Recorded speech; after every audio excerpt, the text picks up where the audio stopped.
आज मला स्वतःसाठी थोडासा तरी टाईम मिळालेला आहे. असं वाटतं की स्वतःसाठी कुठेतरी मी आज जगले.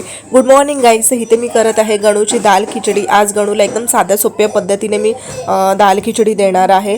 मिक्स डाळी, तांदूळ आणि फोडणीला जे मी रेग्युलर फोडणी देते बस एवढंच. गणूची आंघोळ वगैरे झाली. त्याला नाश्त्यालाच मी उपमा दिलेला, सो मम्मीकडे दिलेला आहे त्याला खेळण्यासाठी. तो आता गेलेला आहे खेळायला. तोपर्यंत म्हटलं पटकन मी माझं आवरून घेते, कारण की आज करायचे होते मला हेअर वॉश करायला थोडासा वेळ लागतो मला.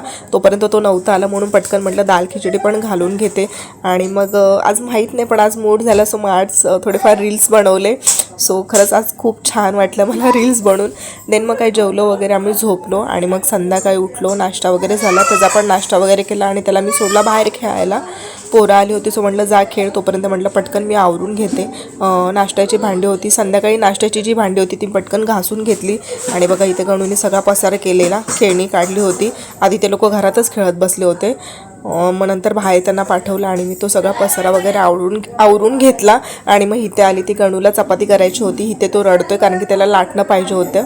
म्हटलं थांब जरा, पटकन लाटून मी तुला देते म्हणून.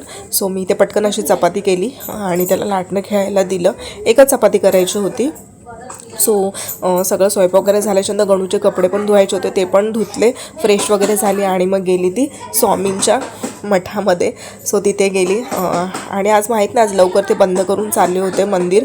सो आम्ही तिथे गेलो, 5 मिनटं बसलो. तर गणू माझं तिथे गेल्याच्या नंतर ना म्हणजे एकदम त्याला छान वाटतं. सो मला पण खूप छान वाटतं. पण ना आमचा गणू तिथे गेल्याच्यानंतर इकडे तिकडे हात लावतो. सो त्याच्यावर जास्त मला लक्ष ठेवावं लागतं.